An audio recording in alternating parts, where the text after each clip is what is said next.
Costume élégant, blague à l'ancienne, sourire typique des services secrets soviétiques et une main de fer qui fait tant défaut à ce monde, voici peut-être les arguments les plus naïfs avancés par ceux qui adulent Vladimir Poutine.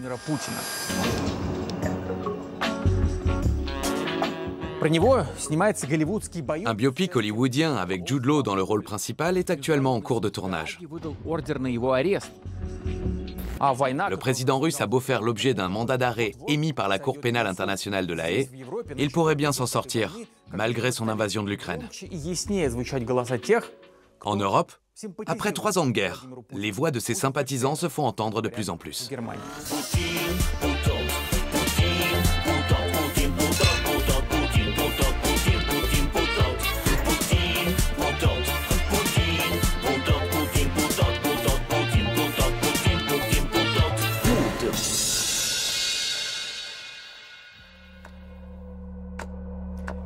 Je m'appelle Sacha Makashienietz. Je suis journaliste et je viens de Russie. Longtemps, nous, les Russes libéraux, on s'est moqué des partisans de Vladimir Poutine et on a sous-estimé la propagande télévisée. Mais quelle grave erreur! Aujourd'hui, je vis en Europe. Et sur les réseaux sociaux, je mène des débats que beaucoup évitent. Dans ces vidéos, je joue mon propre rôle et celui de mes adversaires, des propagandistes et des patriotes pro-russes. Ce n'est pas une guerre, c'est une opération spéciale. Oh mon Dieu, et elle dure depuis combien de temps? Plus d'1 an. Qui s'oppose à la Russie? Tout l'Occident collectif. Il y a une mobilisation? Oui. Est-ce que l'industrie de l'armement tourne à plein régime? Oui, ils font les 3-8. Y a-t-il eu des menaces nucléaires? Bien sûr que oui, sinon les Américains comprendraient pas. Alors on peut dire que c'est une vraie... C'est pas une guerre, c'est une opération spéciale. Aujourd'hui, Traxist va tenter de comprendre ceux qui comprennent Poutine.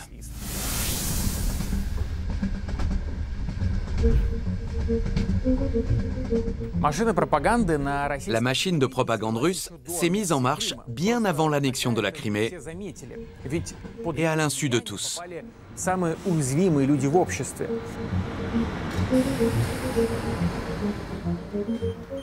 Les premiers touchés ont été les gens les plus défavorisés et les plus isolés, à savoir les retraités.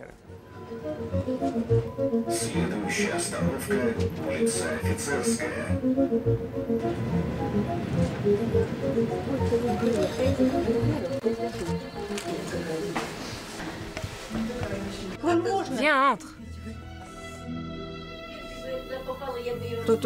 J'ai 900 chaînes de télé. Je te sers. Délicieux. Oui, il est très bon. Aussi bon que Vladimir lui-même. Oh, regarde, voilà la verte. Notre plus grand ennemi, contrairement à ce qui a été dit tout à l'heure, c'est justement la Russie de Poutine. Elle dit que c'est de la faute de Poutine. Mais c'est toujours la faute de la Russie. On se sent concerné car on est des enfants de la guerre. On est né pendant la guerre, on a grandi avec la guerre. Et maintenant, ça recommence. Et à cause de qui? L'Amérique, bien sûr. À la santé de Vladimir Vladimirovitch, ça c'est le plus important. On trinque aussi à votre patience, parce que vous en avez assez pour nous tous. On vous estime beaucoup. Les troupes de Poutine vous vénèrent. On est les troupes de Poutine. Olaf Scholz va bientôt brûler en enfer.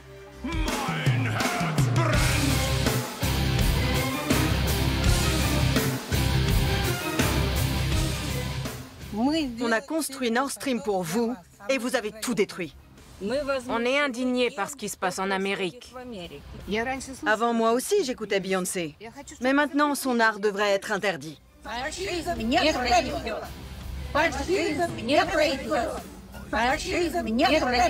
Till Lindemann, viens nous rendre visite. Aujourd'hui, on a une réunion avec les troupes de Poutine.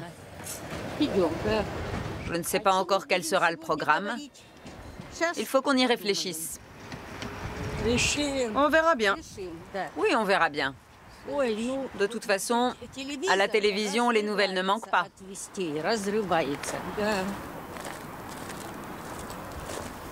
On soutient Vladimir Vladimirovitch dans ses négociations les plus difficiles. Cher peuple russe, cher monde entier, En ce jour, la veille des négociations, au seuil des négociations... Non, on va la refaire. Vous vous êtes répété. Et n'oubliez pas de citer les noms. Cher peuple russe, cher monde entier, nous avons tous aujourd'hui les yeux rivés sur les négociations entre Poutine et Trump. Tout le monde attend les résultats de cette rencontre. Nous sommes à vos côtés, Vladimir Vladimirovitch. La victoire sera nôtre. Magnifique. Ça, c'était le message d'ouverture. On fait encore une prise. Dites simplement « Vladimir Vladimirovitch, nous croyons en vous ». Et toutes les autres criez « Poutine, Poutine ». Allez, 1, 2, 3. Vladimir Vladimirovitch, nous croyons en vous. Poutine, Poutine, Poutine. Parfait. Dès qu'il se passe quelque chose dans le monde, Fatima nous réunit et on réfléchit à un moyen d'action. Quand j'ai annoncé que je soutenais Vladimir Poutine, ma vie a radicalement changé. Tout le monde a commencé à me détester. J'ai été attaquée de toutes parts. Ça a duré très longtemps. Je dirais jusqu'au début de l'opération spéciale. Les femmes et les hommes qui font partie de notre groupe ne sont malheureusement pas présents aujourd'hui. Mais ce sont des personnes très honorables qui n'ont pas peur de montrer leur visage et de dire ouvertement qu'elles aiment Vladimir Vladimirovitch.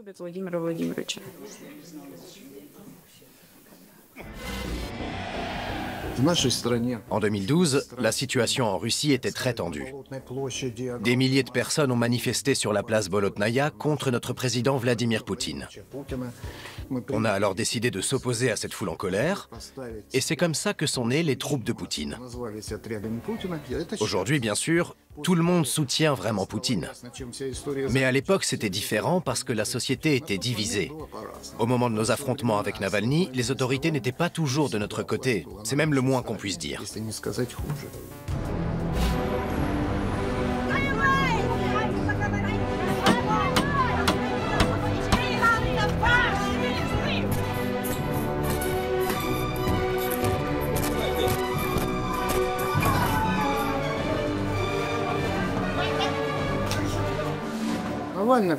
Navalny était un homme seul. Bien entendu, on ne s'est pas réjoui de sa mort. Je dois même avouer que c'était un bon adversaire. Il était à la fois courageux et direct.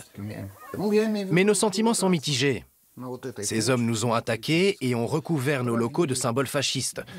Ils nous ont provoqués, même si je ne me souviens plus de tout en détail. Malheureusement, notre groupe n'a pas été fondé par l'État. C'est même là tout le problème. Les troupes de Poutine ne disposent pas de leurs propres locaux et on ne perçoit aucun financement.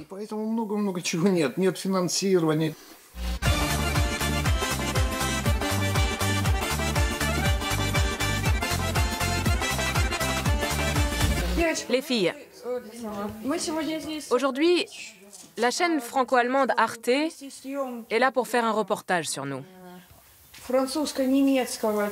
Et comme vous le savez, on dialogue toujours avec nos adversaires. Sans cette opération spéciale, la guerre serait déjà dans notre ville, ici, à Krasnodar. Et qui sait quelles troupes se trouveraient actuellement en Ukraine? Beaucoup de gens pensent que la fin de la guerre serait déjà une victoire. Qu'en pensez-vous? Non. Bien sûr, il sera très difficile pour nous de lutter contre l'OTAN. Mais de toute façon, l'OTAN va bientôt se désintégrer. Et elle ne pourra pas aider l'Ukraine à gagner. On était censé chanter, non?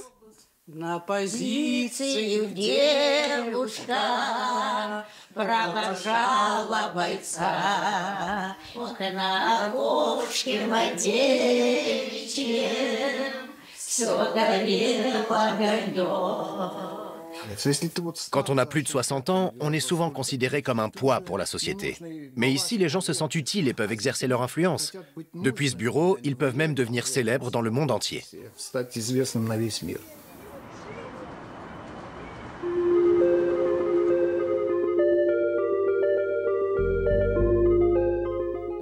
En Europe, la Serbie est souvent considérée comme la petite sœur de la Russie. Mais la propagande du Kremlin n'en est que partiellement responsable. Si la Serbie aime tant la Russie, c'est sans doute à cause de ses relations tendues avec l'Occident. On a décidé de partir à Belgrade pour voir ce qu'il en était.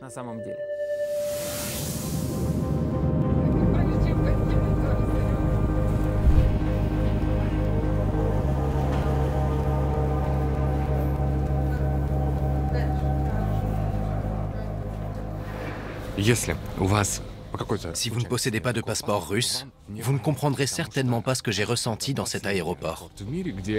En tendant mes papiers à la douane, on m'a accueilli avec gentillesse et même bienveillance. Traxist est aujourd'hui à Belgrade. Pour être honnête, pendant des années, ma vision de la Serbie se limitait aux raquettes de tennis de Novak Djokovic et aux performances de Marina Abramovic. Quand je vivais encore en Russie, je pensais que la Serbie était un pays européen lointain. Mais lorsque je me suis retrouvé en Europe, je me suis rendu compte que la Serbie était certes européenne, mais pas si éloignée que ça de la Russie. Comment vous décririez les relations entre la Serbie et la Russie? Positive. Ici, l'amour pour le président russe est visible un peu partout. J'ai voulu parler aux fans serbes de Poutine pour comprendre quels étaient leurs vrais sentiments. C'est Poutine, t'as vu? Les gens d'ici l'aiment vraiment? Oui, bien sûr. Je m'appelle Vladimir Nichevich et je suis né à Belgrade en 1986. J'ai un groupe de rock qui s'appelle Jepovi et notre musique nous unit.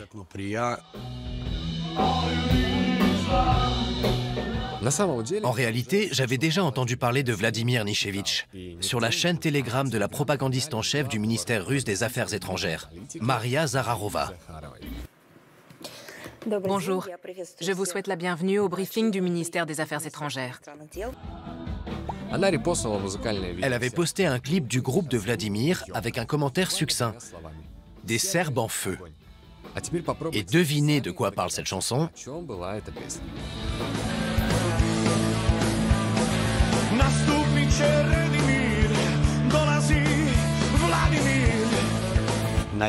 Maria Zakharova est la plus belle représentante des affaires étrangères au monde. C'est une oratrice intelligente et elle peut se montrer très percutante. En plus, on adore quand elle remet les adversaires de la Russie à leur place.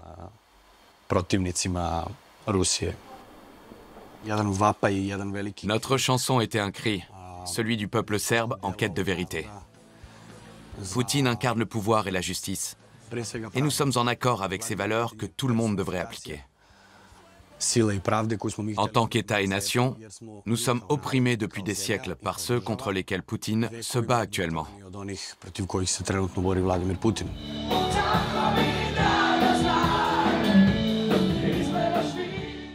La Russie est notre grande sœur, même si dans les faits, la Serbie est plus âgée.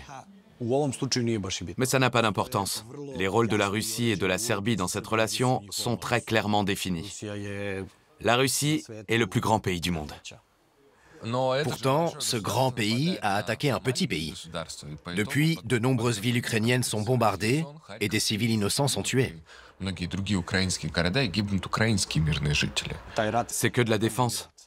Avant l'opération spéciale de la Russie, 14 000 personnes ont été assassinées dans le Donbass.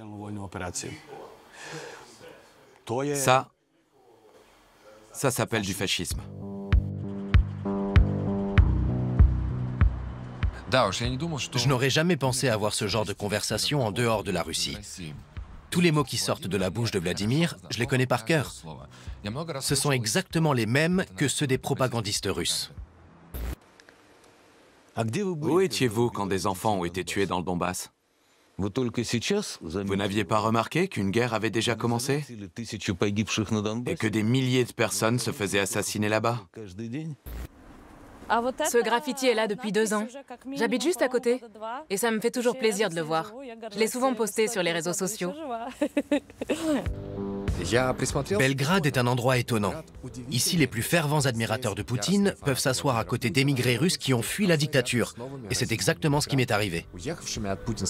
L'aéroport de Belgrade est le dernier en Europe à proposer des vols directs depuis la Russie.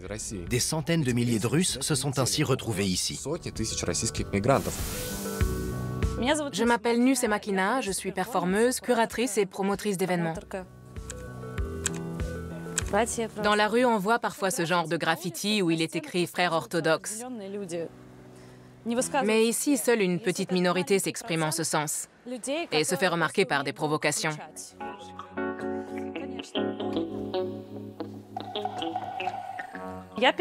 J'ai déménagé en Serbie en octobre 2022. À cause de la mobilisation? Exactement. J'ai quitté la Russie avec mon petit ami de l'époque. Notre douleur est très profonde. Et tout est lié à notre exil et à cette souffrance sans fin face à la situation en Russie et en Ukraine.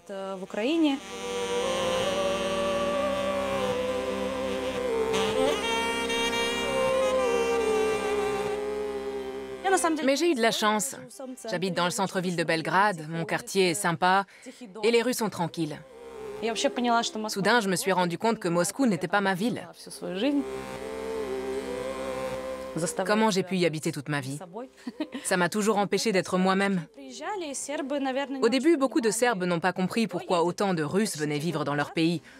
On a vraiment dû leur expliquer pourquoi on ne considérait pas Poutine comme notre président. Et comment ils ont réagi? Les jeunes de mon âge ont bien compris la situation.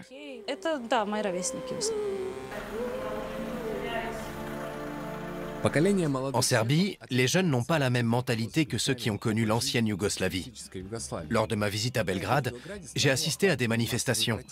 Les jeunes réclament un changement de pouvoir politique et un plus grand respect de la démocratie.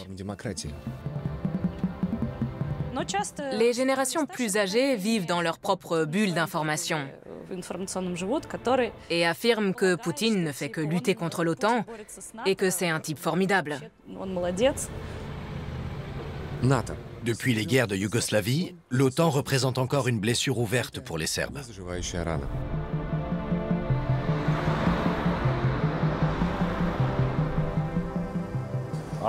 Voici l'état-major de la République fédérative socialiste de Yougoslavie. Il a été détruit par l'OTAN.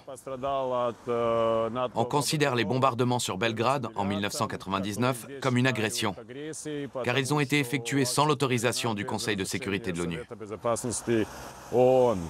Ce bâtiment est toujours en ruine. On ne sait pas de quoi demain sera fait. Mais ces destructions nous rappellent notre triste passé lié à l'OTAN et à l'Europe des années 90. En 1999, l'OTAN a commencé à bombarder la Serbie et le Monténégro. C'était une réponse aux violences ethniques commises par les Serbes contre la population albanaise du Kosovo. La Russie s'est alors engagée du côté des Serbes, mais seulement sur le papier. Lorsque les bombardements ont commencé, la grande sœur russe ne s'est pas impliquée dans le conflit. Selon les chiffres officiels serbes, plus d'1 millier de personnes seraient mortes suite à ces opérations. Depuis, le Kosovo a déclaré son indépendance. Et 25 ans plus tard, des ruines se dressent encore dans le centre de Belgrade pour rappeler les agressions de l'Occident et la trahison de la Russie.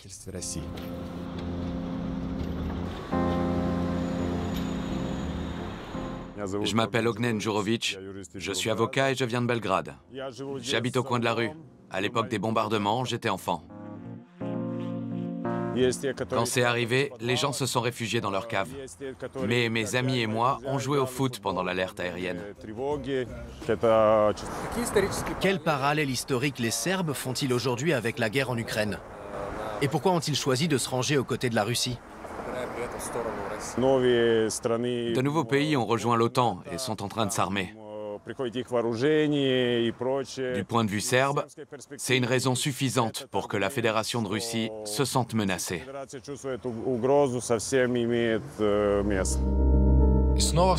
Une fois de plus, j'entends dans la réponse d'Ognjen l'écho de la propagande russe. Plus personne n'a le moindre doute qu'on est en guerre contre l'OTAN. Je comprends pas pourquoi l'Occident s'arroge le droit de se sentir moralement supérieur et de critiquer les autres, alors qu'ils agissent exactement de la même manière dans le monde entier. Ce que je vais dire peut paraître naïf, mais pour les Serbes, la Russie symbolise l'espoir. Les petits États peuvent exister dans un monde polarisé, à condition que les rapports de force soient équilibrés. Mais lorsque cet équilibre n'existe pas, des décisions injustes sont prises et le dialogue est rompu. J'ai appris le russe sur le tas, parce que c'est une langue slave, comme le serbe. Ensuite, j'ai eu envie de terminer mes études en Russie. Et j'ai vécu là-bas pendant 2 ans. Je m'y suis vraiment senti comme un citoyen de première classe. Mais je ne peux pas en dire autant de mes compatriotes qui ont choisi de faire leurs études à Londres, par exemple. T'as de la chance. Moi, si je m'exprimais ouvertement en Russie, ils me mettraient en prison. Ouais, d'accord. Moi, je peux pas m'exprimer en Europe et toi, tu peux pas le faire en Russie. En quelques jours, je me suis rendu compte que le ressentiment envers l'Occident et la douleur causée par les frappes de l'OTAN ont littéralement marqué la ville de Belgrade. Mais cette douleur peut-elle justifier une autre guerre? Et combien d'années faudra-t-il pour la surmonter? J'ai l'impression que la majeure partie des Serbes pensent que les ennemis de leurs ennemis sont leurs amis. Ici, j'ai pu rencontrer des amoureux de la Russie et des personnes qui l'ont fui. C'est un peu comme si tout le monde avait son propre avis sur ce que le futur nous réserve. Où voyez-vous l'avenir de la Serbie? À l'ouest ou en Russie? En Russie. Ok.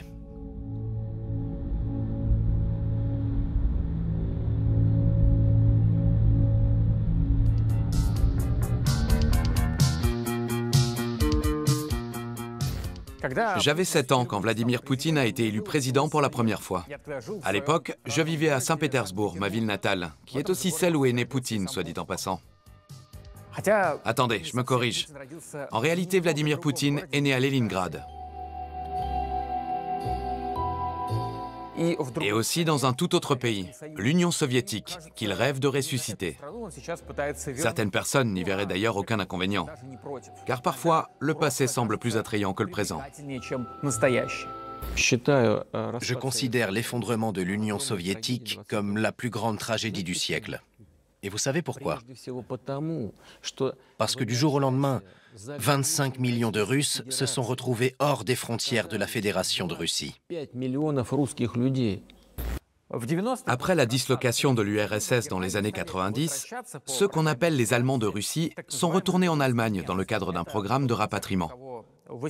Leurs ancêtres avaient été invités en Russie au XVIIIe siècle par une princesse allemande qui allait bientôt devenir l'impératrice russe, Catherine la Grande.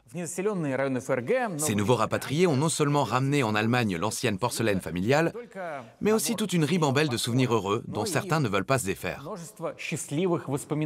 Plusieurs de ces émigrés se sont alors établis à Langwasser, un quartier de Nuremberg construit sur un ancien camp de concentration.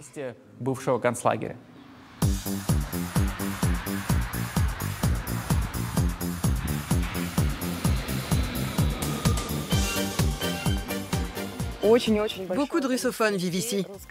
Et on se voit souvent les uns les autres pour discuter ou se promener.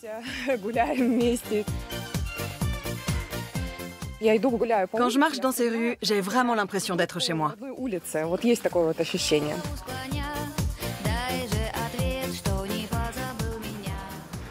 Je m'appelle Marina et depuis 2014, je vis à Nuremberg, dans le quartier de Langwasser, qu'on surnomme aussi la Petite Russie.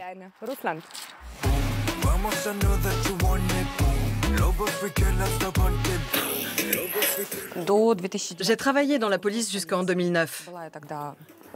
À l'époque, j'étais mariée et je suis venue vivre en Allemagne avec toute la famille de mon mari.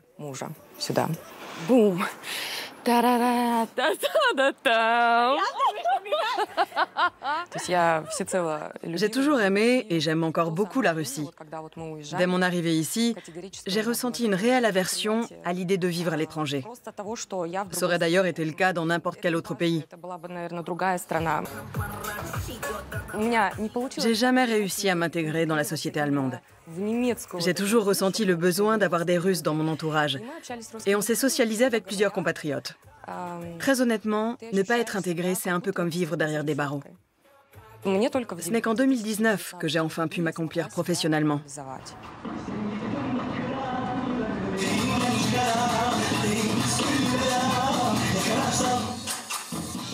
Aujourd'hui, je suis professeure de danse à plein temps. La plupart de mes élèves sont russes, mais j'enseigne aussi à des Polonais et à une dizaine d'Allemands.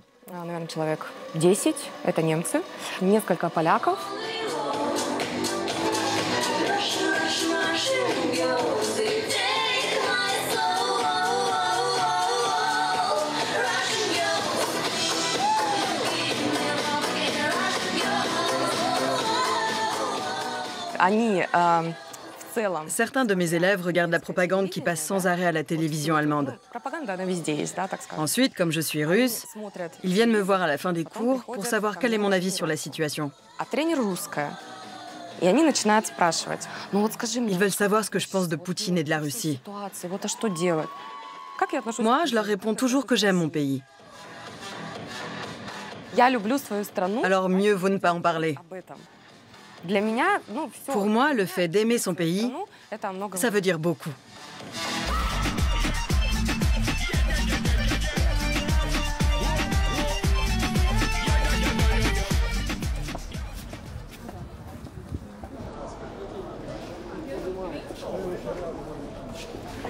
Bonjour, vous êtes ponctuel, dis donc. En général, on vient ici pour le lard, les cornichons et les saucisses. Parfois, on achète aussi des légumes marinés. Et des céréales, bien sûr.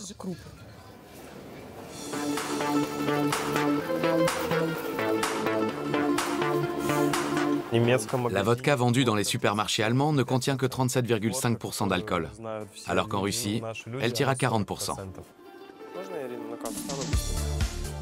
Je m'appelle Vladislav Shmalin et je suis directeur d'un supermarché russe.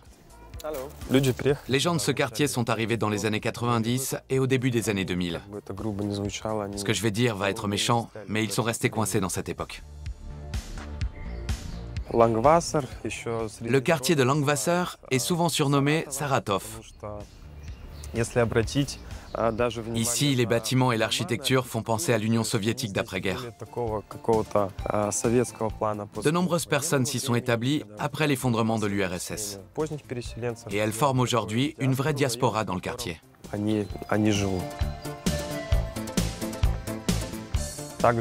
Le week-end, on grille des chachliks et on trouve même des pirochki et du plov.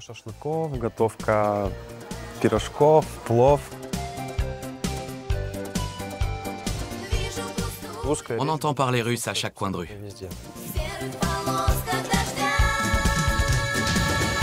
Vous voulez des chachliks?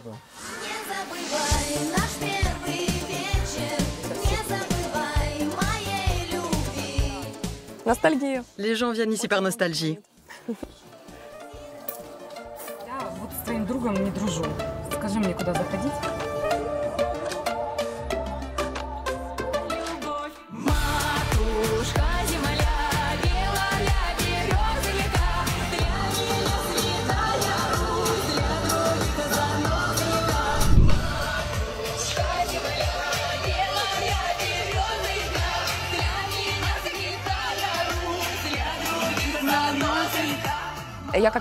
Un jour, j'ai posté une vidéo où je dansais sur le morceau Matushka. J'adore les chansons russes. Qu'est-ce que je peux y faire? Avec les Allemands, il nous arrive aussi de danser sur des chansons russes et ça ne pose de problème à personne. Mais là, tout à coup, les gens ont réagi de manière négative et m'ont fait plein de commentaires pour dire que c'était une catastrophe. Et voilà Marina et ses danseuses.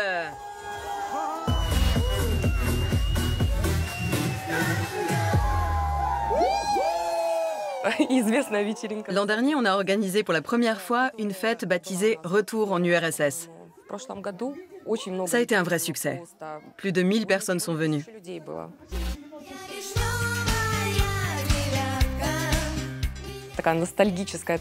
L'URSS est un thème nostalgique important pour beaucoup de gens, en particulier depuis l'an dernier.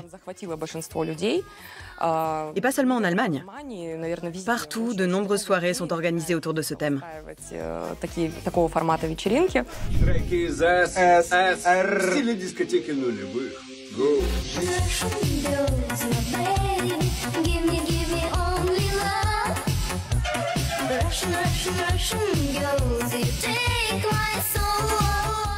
Les Ukrainiens peuvent se promener partout avec leur drapeau où il est écrit « Gloire à l'Ukraine ». Alors que nous, on a le droit de hisser le nôtre nulle part. J'ai même peur d'accrocher le ruban de Saint-Georges à mon rétroviseur parce qu'on risquerait de vandaliser ma voiture. Je vais vous poser une question. Pourquoi les gens ont peur de nous, les Russes, et ne nous aiment pas?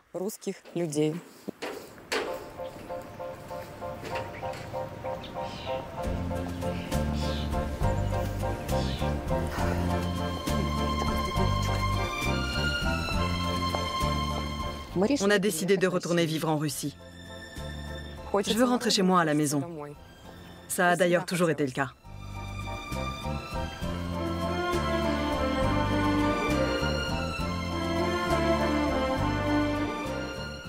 Les poutinistes expliquent leur amour pour leur président par la nostalgie d'un pays qui n'existe plus, la solitude ou l'amertume. Quelles que soient ces raisons, il est plus simple pour nous de les rejeter. Mais la vie a montré que cette approche ne fonctionne plus et que nous devons continuer à les affronter.